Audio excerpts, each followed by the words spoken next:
I'd like to say in advance that I am not going to hold back on this, which means I am going to be very negative. I want that boilerplate out up front, okay? This isn't a lamentation. It's not a bad episode. That's not quite the problem with it. This is an episode that pisses me off. Some of you who've been following me for a while may recognize this pattern because this actually has already happened in Voyager.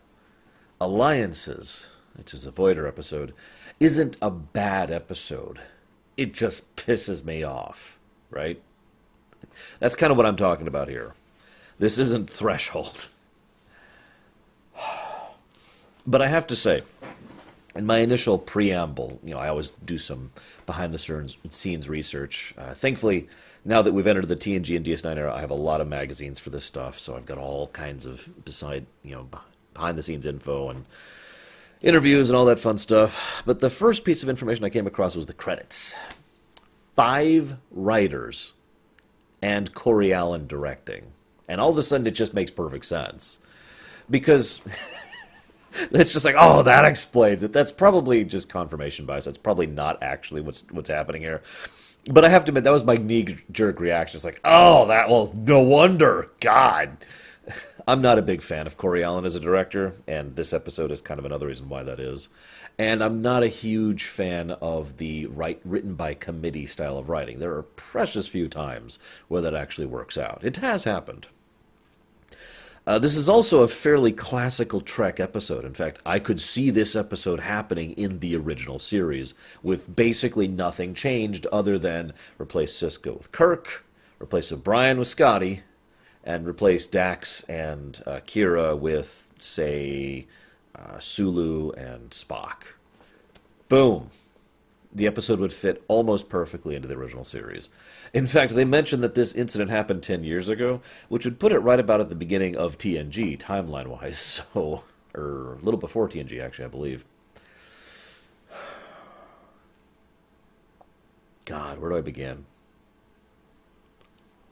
Let me start by saying, rather than building up to this point, let me start by saying that I think one of the reasons the multiple writers problem is a problem here is because of the fact that the episode can't quite decide its own message. It can't quite decide on which side of the debate it should be on. Now, sometimes this can be a good thing. In fact, there are later DS9 episodes that deliberately bring up a moral dilemma and then never answer it because that's not the point. TNG has done this from time to time as well. Voyager has done this. The original series has done this. But that's not quite what I mean. The episode doesn't bring up a moral dilemma at all. It brings up a cult led by a power-hungry madwoman, and then it changes its mind periodically as to whether it's a good thing or a bad thing. And that's not the point of that type of episode. Again, those type of episodes bring up an idea without saying whether it's good or bad. But this episode presents it both good and bad, and then just kind of keeps flip-flopping back and forth. There's this great scene, and by great I mean terrible, where it's Sisko talking about how he used to work in the garden and the preference of food, right? And I don't care for replicated food, or it's a preference thing. Again, I've talked about that before. And then, oh yeah, my old man, he preferred to work. He's a cook, so obviously a Creole chef. So he prefers working with ingredients that aren't replicated. Okay, that makes sense. I'm with it. And then we cut over to O'Brien who's saying, "Oh man, my wife would love this place. Might not even want to leave." And then we immediately cut to the punishment box. Now, I am grateful for the fact that the episode does not try to sugarcoat what that box is. That box is torture. And the episode flat out calls it, which is good because it is. It's almost impossible to talk about certain concepts in this episode without dipping into the controversy concept, the controversy box. So just consider that down for the whole episode here, okay? Because while punishment is certainly a concept that needs to exist, while some kind of thing like that has been morally shown to be necessary for human society and blah, blah, blah, I tend to be very against the idea of cold-blooded torture as a method of punishment, whether the community has agreed to it or not. Also, I don't believe that for a second, but that's because Alexis is full of crap. She spins her own yarn and manipulates and deceives constantly. She's not even sorry about it. She is a scum-sucking, disgusting, despicable woman. I almost want to give credit to the actress. The word Cisco actually uses for her is contemptible. But for me personally, she is the type of character I want off my screen. Now, on the off chance you've never heard me talk about this, in brief, there's a difference between a character that's disgusting and despicable and awful, and you love it and you just want more of them. Like Kafka, for me, for example. I mean, he's a monster, but yeah, more, right? Or Xehanort over in Kingdom Hearts, something like that. And then a character who is despicable and disgusting and awful because you, the viewer, are no longer enjoying this character. There's a distinction between those two. We would use the exact same words to describe them, but the difference is the former is someone you want to see more of, and the latter is someone you want to see leave the show. I usually use the term get off my screen for this type of character, because I literally don't want them present in this fiction I'm perceiving anymore. And that's what she is for me. Every time I saw her on page, I had to calm myself for just a second because of how much she pissed me off. Probably doesn't hurt that I've known people like her in real life. Or it probably doesn't help, excuse me. So here's the thing. Before we go anywhere, we have to decide something about her. Because there's really two broad options, and I would love to hear your guys' comments. In fact, I'm expecting to hear some defense of this episode. I don't know. It'll be interesting to see your guys' thoughts. Perspective number one is that she's insane. Sorry, I shouldn't say that way. That's my opinion. Is that she believes her own crap. Is that she is a legitimate zealot, a true believer in her own dogma. Option number two is that she doesn't truly believe in it. Probably a little bit. She probably does have the ideals. She probably does have the perspectives. And yet, she has to be on top. In other words, she is completely okay with violating her own creed and going against her own belief system if it benefits her personally. Now, the way I'm phrasing this probably makes it obvious which of these I think it is, because I think there's plenty of evidence to indicate that this woman is a tyrant. A dictator in the negative sense of the word, someone who has absolutely established total control because she wants it. And virtually every interaction between her and everyone in this episode makes me think that way. She probably does legitimately believe her own philosophy to some extent or another.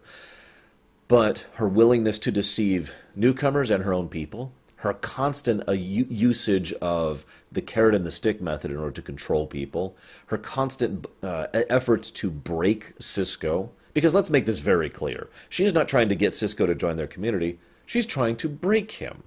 Everything about what she does this. I wrote down a dozen notes, but I mean, honestly, it's very simple. We've regained our community. This is something that's been happened to us, and now we have a sense of community we've never had before that technology took away from us. I'm going to pause and share something really quick about that comment. This is going to be kind of an all-over-the-place rumination. I'm sorry, but I can't really go through this episode linearly because of how much it connects to itself. Please forgive me. I myself have commented on how much it would be nice to live in a community of, a neighborhood or a sector or whatever, where you actually could walk down the street and know the people you talk to, right? There's an appeal to that. However, I live in the current year and have lived in the current year for the entirety of its existence. This is a time and age where I can have a community with people I've never met before personally. I have a best friend who I am loyal to and is loyal to me and who I trust implicitly, who has never let me down through all the garbage I've been through and who has always tried to be there for him and everything he's been through. I've never met him in person. I don't even have plans to meet him in person. What I'm trying to get to here is that for all of... Because I've heard this argument used in real life. We are just moving away from a social structure. Maybe the people who say that have different experiences than me. I am a very social person, so maybe I'm a little bit biased on this one. But I have tons of social interaction with people, in person and long distance. I communicate with my mom daily. She lives literally the country away from me, complete opposite coast. Now, you might say, well, that wouldn't be a thing if you lived... No, see, here's the thing. The thing that pisses me off about her base philosophy... Now, let me just go ahead and bluntly admit that I do not agree with her philosophy. Because, well, it's funny, the episode itself brings up the most basic reason not to agree with it. That reason is medical. I would be dead more than once over if I lived in this society, in the society of this stupid colony. I've had many medical problems over my life. Now, a couple of those were generated by some of the technology that exists now. In fact, I'd say one of them was. But for the most part, my body is simply not that good. I would have died. And what's funny, though, is I'm pretty sure I would have never actually been born because Mum would have died. Or let's say we ended up there together. Well, then we just both die on the colony. Now, that's the core problem we're having here.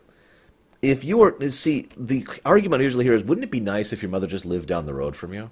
Yeah, okay, that'd be nice. But there's a lot of things, like if you're asking me to give up indoor plumbing, if you're asking me to give up air conditioning, if you're asking me to give up regular access to antibiotics, or the ability to go to the emergency room, if you're asking me to give up the ability to store and refrigerate food long term, food preservation leapt forward just an enormous amount, just within the last century.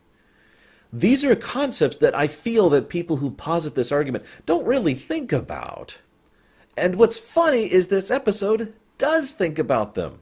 It doesn't bring up the toilet thing, obviously, but the heat is a known problem. She flat out states they've had long winters, and in case you don't know what that means bad crops or bad storage of prepared food, which means people starved to goddamn death, because that's what happens when you have less technology. That's why food preparation and that's why food has been so integral to human society for all of its existence. Why so much of technological advancement for the last 2 millennia, actually they're probably closer to 5, I'm not willing to put an exact number on here, I'm just angry, for the last several 10,000 years has been focused on the cultivation of, the trade of, and the preservation of, I suppose also the utilization of, food, crops, animals. No, I'm not willing to give up these things to be able to live across the street from my mother. I am satisfied with having technology and talking to my mom every day. You know what? We share pictures. I know that sounds silly. I take pictures of my niece. Anytime there's something cool looking, I just toss it to her. Just a quick text away. Boop. Now, that is not the same as being in person. But at the same time, do you understand my perspective on this? Alexis's mentality is mostly, in my opinion, incorrect because of its application and its extremity. The idea of you have to give up everything is ridiculous. The episode itself very briefly brings this up at the very end, where they mention they might have to choose whether to leave or go. They might choose whether or not they're going to keep communications in the future. You know what? That makes more sense. This community should have the choice, the right to make that choice. That was a choice she was taking away from them, I remind you. Because, again, power. All about her control methods. But, I'm getting way off topic here. How do they beam down to begin with? That actually bothers me a little. How did they manage to beam down through this EM field? Like, wouldn't you think that would cause issues? I guess it just prevents electromagnetic function, so I suppose beaming doesn't involve any EM whatsoever. I guess that makes a degree of sense.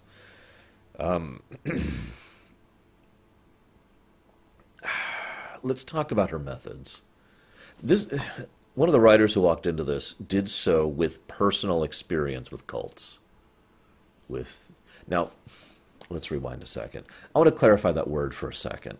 When I say the word cult, I want to stress that I mean that in a negative connotation. I want to make that very clear. The word cult is a very generic word, and it applied literally can mean a lot of things. When I say cult, I mean that as a bad thing, and I want to make that very clear. A cult, to me, is an enclosed society that is taking a particular ideology to an extreme and is exploiting its own people for the benefit of either the group or the individuals on top. Now, I know that could apply to a lot of things, and if you want to get all definition-y, you could get all definition-y. But as we talked about over in Measure of Man, there's a difference between the definition and reality. The reality of a cult is easy to spot if you're looking at it from the outside. Let's just be blunt about that. Okay? This is a cult. So, a lot of the methods that Alexis uses to try and assert control over the rest of the people are very textbook, and again, probably derived from personal experience.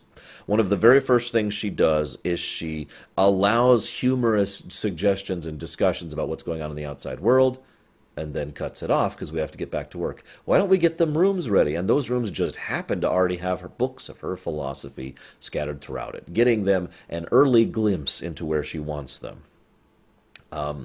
Then we get back to the scene where Joseph, who I just want to slug in the face, says, "Oh man, we've regained our community."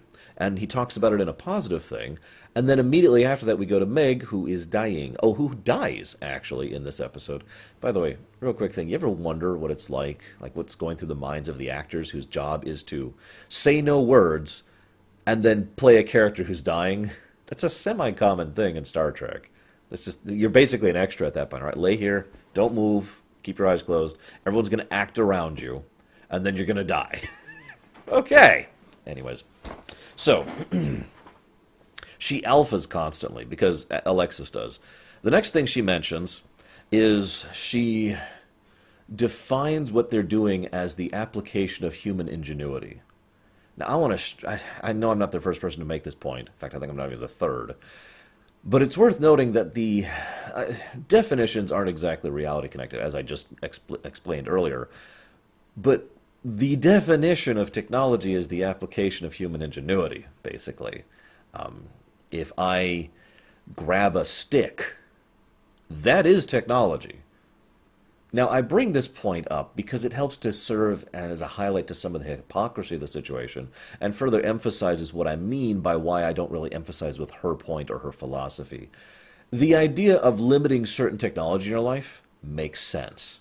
In fact, I'm surprised we don't see more of that in Star Trek. Off the top of my head, I can only think of 2 instances ever where someone felt that way. And both of the times they were basically crazed cult leaders. Once over in the original series, in my least favorite episode of the original series ever, I can't remember the name of it. It's The Way to Eden, I want to say. It's the hippie episode. And here with Alexis. That's it. You can't tell me. I mean, I guess we kind of see that a little bit with Sisko's dad. But even he's okay with beaming all over the place, right? The idea of deliberately limiting the amount of technology in your life to like a certain degree or disallowing certain types of text to live a certain lifestyle makes a lot of sense to me. That's not my problem with it. My problem is with this application. And again, as I said earlier, I firmly believe that Alexis is doing this to not only establish, but to expand her own personal power. Remember, she did not give anyone a choice about this colony. She sabotaged it after planning for months in order to ensure that this would be the land where she would build her new empire of dirt. So, then she insists that you should spend your time on something useful rather than trying to restore the technology. Then she says we're doing everything we can, which is a lie. And then she says you should remove your uniform. Now, that is a recurring theme throughout the whole thing. It is a constant effort of hers to try and break Sisko by getting him to accept her control. Get out of your uniform.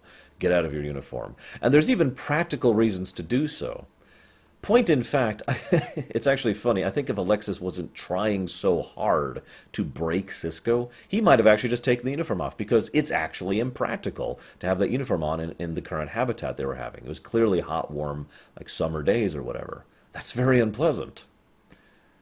Hell, I wouldn't want to wear this outfit out and about right now, you know what I mean?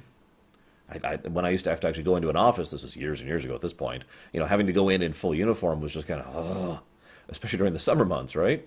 You know what I'm talking about. So, but he continues to refuse to. By the way, I want to mention that this is like the 5th or so episode where the episode would have been a lot easier to solve if they had a real ship on hand. I'm just pointing that out because it's a really recurring trend in DS9. And I feel like the writers agreed with me on that. We'll get to that much later. So, then they get to the box scene. I've kind of caught myself back up. They put this kid in the box. Why do they put this kid in the box? Well, because he stole a candle. Now, based on the way they present this, we don't get a lot of information on this kid. I don't remember his name. But The idea is that this is a guy who has a problem. He might actually be kleptomaniac, or maybe he's just the kind of guy who is degenerate. He doesn't believe in communities or whatever. Which brings me to two questions. First of all, why was this kid on the culling ship to begin with? That's a story that probably needs to be told. But second of all, it means that this is not his first offense, and that this is not the only time he spent time in the box. And I want to stress, that box is torture. She makes a point of saying, we all agreed to this. I don't believe that. I don't. I believe that what happened was that at a certain point in time, they agreed they needed to have some kind of punishment. She suggested the box, and then convinced the others to go along with it. That is not the same as if everyone... She likes to spin doctor things a lot. She likes to phrase things. There's even a scene where Cisco says, and forgive me for not remembering word for word, Cisco says blah, and she says blah, blah, blah. And what they're both saying is the same thing. But he's saying it more bluntly, which paints it in a negative light, and she kind of segues around the words, putting it in a more positive light. Again, this gets back to that definitions thing earlier. Both people are saying the same thing, but the connotations are completely different. She does this constantly. So I don't believe for a second that the whole colony completely agreed as a universal democracy to go ahead and put people into a torture box. So one of the other interesting things I find is that Cisco is weirdly diplomatic throughout almost the entire episode, right up until he realizes that Cassandra was sent to him to screw him. To screw him into complacency. Let's just say that as bluntly as we can. The actress who played Cassandra, I can't remember her name, forgive me, she's actually over on Babylon 5 as well. The actress who plays her flat out stated that it was her belief, and the belief through the script and through the director, that her character, Cassandra, was someone who would do basically anything Alexis told her to. She's her mother figure, after all. She's the one who takes care of her, watches after her. She's the leader. Alexis actually flat out says, these are not my followers. That is such a goddamn lie. Anywho, so Cisco approaches Alexis that time, and he flat out calls her contemptible. Now, what I find interesting is he doesn't try a martial takeover. He probably understands that that's not feasible with a lack of technology on their hands, and the fact that the other people are probably just a little bit too programmed to fight against, to not go against him on this one. So rather than risk that, he decides to, well, he basically pulls a Gandhi, doesn't he? He refuses to bend knee. You can take the night watch, right? Oh, and you can work out in the fields, right? It's okay, we're so short-handed right now. It's a shame we don't have any technology to help with that. Sorry. There is more complexity to the technology versus agrarian argument than this episode presents. I'm not really bringing it up because the episode doesn't. Again, the episode does not bring up a moral dilemma and then let us figure it out for ourselves. That might have been an engaging episode. No, this is about an evil woman, and I'm going to say that as bluntly as I can, who is trying to assert her control, whether it's because she's a zealot or because she's a power-hungry word I'm not going to say. I'm really angry. Is this getting across? This is about her, and about how she is horrible, and about how this organization is horrible. So, having thus ensured that he would have to work late in order to stand watch. By the way, what are they standing watch for? They never mention that. No animals are mentioned at all. It's worth noting that some of this episode, they really, really had issues with the sets on this episode. It was originally supposed to be a lot more expansive and a lot more open. I will give Corey Allen credit on that. He did a good job with making it look like it was outdoors in most areas, so props there. Regardless, what the hell are they defending against? Or is animal attacks in the night a regular problem, to the point where you need a nightly watch? I mean, it's worth noting they literally don't actually have doors here, so maybe that's part of your security problem. Anyways, moving on. Oh yeah, that's another thing. They don't have doors. Of course not. Doors just serve to shut us off from each other. We've got to build that community. Look, there are certain people in my life I am completely comfortable with, and I trust implicitly. There are 4 people like that in five people like that in my life. It's not a big circle. But if I were to presume for a moment that all 5 of us lived in the same house, I'd still close my door at night. There is such a thing as privacy. There is such a thing as basic decency, rather than just, I'm just going to walk in, hey. So, Having been kept up all night, she says, "You got to go work on the fields, but it's really hot out today. Maybe you should take that uniform off." I believe this is the third time she's mentioned the uniform thing at that point. Kira and Dax help save them. It's kind of a side plot, and there's nothing really to say about it, although I do have to mention, again, a ship would have helped. It's funny to me that Alexis missed. She missed a star. It's funny to me because that makes perfect sense. It's harder to hit an object in space that's light years away, or not light, excuse me, millions and millions of kilometers away than it sounds. I mean, that is a logical thing. You missed by 1 degree and whoops. And of course, gravity is a thing too, so I like that. But again, it's funny to me that she's like, "I'm going to destroy this ship." Whee! Oh, she probably didn't even know. Anyways. By the way, the fact that she destroys the runabout is another, in my opinion, clear example of evidence for the fact that she was interested in control rather than her own belief system. Anyways, so I just want to mention really quick, in the episode Unnatural Selection, which we've already covered this month, they managed to use captaincy codes and otherwise access to access another Federation ship remotely. Why don't they do that with the runabout? Instead, they could do one extremely dangerous thing or another extremely dangerous thing. Yeah. So then, I'm just going to continue piling evidence onto this pile here. Alexis comes out and says, "Hey, Meg's dead." And the way she says this is so blunt, it's actually something I'm not quite willing to give the episode credits on because it's a little too blatant. She comes and says, "Meg has died.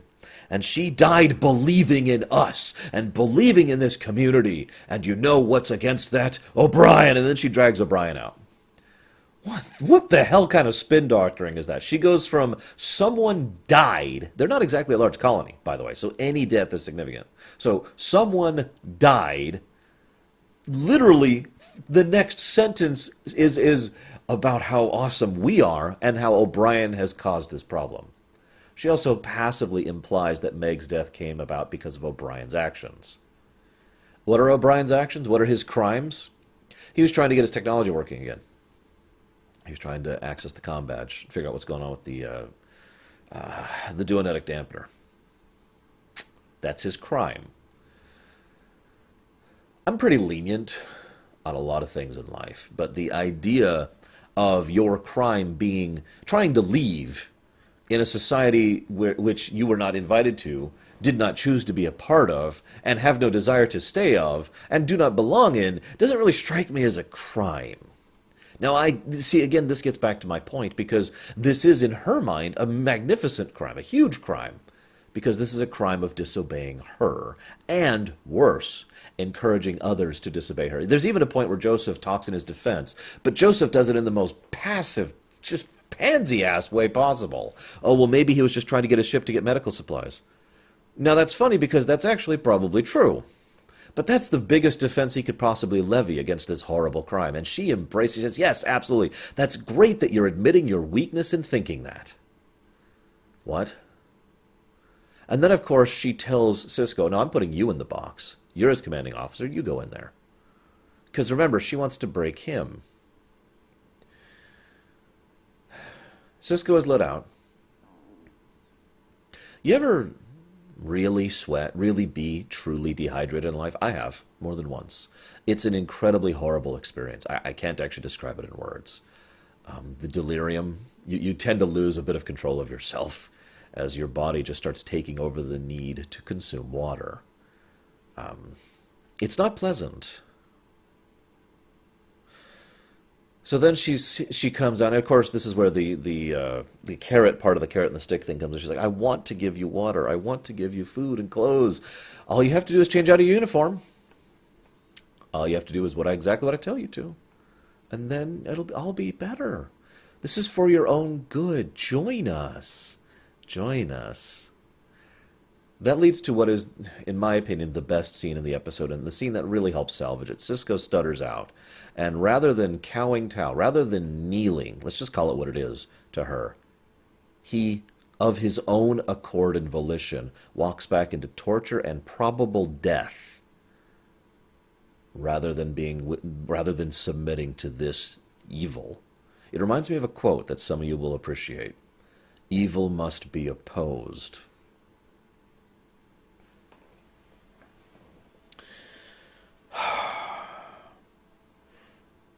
I like the O'Brien escape scene. It's funny because it ties into not only O'Brien as a character, but what he was talking about in the beginning of the runabout. I wasn't really an engineer until I was in the middle of the Cardassian War. I had to figure stuff out on the fly. That makes sense because that is O'Brien's strength. He's not like LaForge who can dream up diagrams in his head and design engines and improve them. He's not like Scotty who can invent brand new technologies and completely push the edge of what is possible. He's the one who could take three rocks, and make a goddamn compass out of it, like he does in this episode. At the beginning, there's this bit about, oh, I hope you'll be able to find more of those unused skills. It turns out he did. He is very good at making do with what he has. It's that adaptability that he's really good at. And I love that showcasing because not only does he do that with the tech, he does that with the combat. But again, he's a veteran soldier, so that makes sense. I keep pointing this out because too often Star Trek seems to forget the backstories of its own characters. Even TNG does that. Voyager has done that many times as well. Enterprise does this all over the place. It's nice to see some consistency in the way some of the characters are portrayed here in DS9.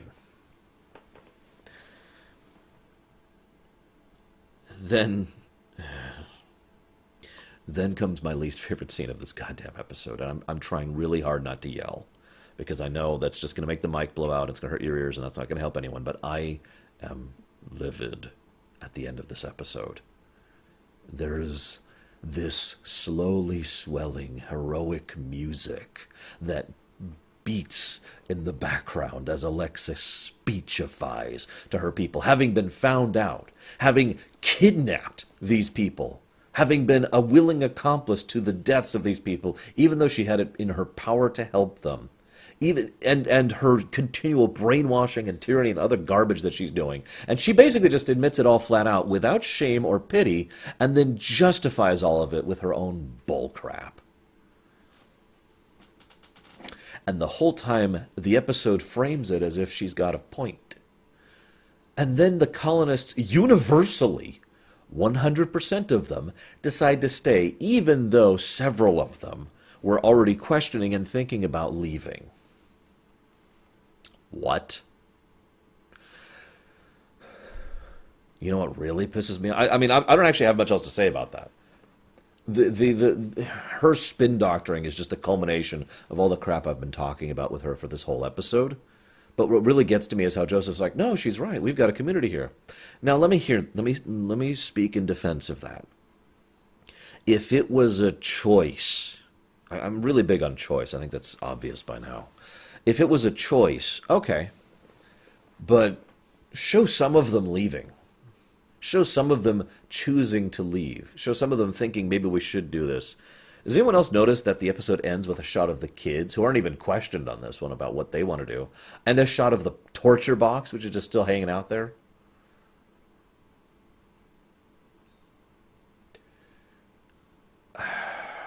I'm sorry. I don't have much else to say. This episode aggravates me so much. I apologize for my ire. Thankfully, we're finally past it. I've been dreading talking about this episode ever since I first agreed to do Star Trek DS9. So we're there. I don't have much else to say because the episode doesn't actually have any moral dilemma that's worth talking about.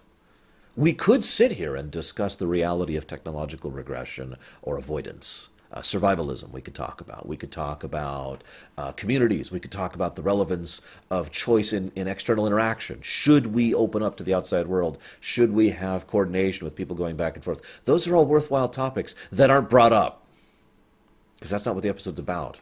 The episode barely even mentions these concepts. No, this is just about Alexis and her goddamn cult. So I hope you've enjoyed my thoughts on this. And I'll see you guys next week. I don't know what it is, but by God, it's going to be better than this. So, see you around, guys.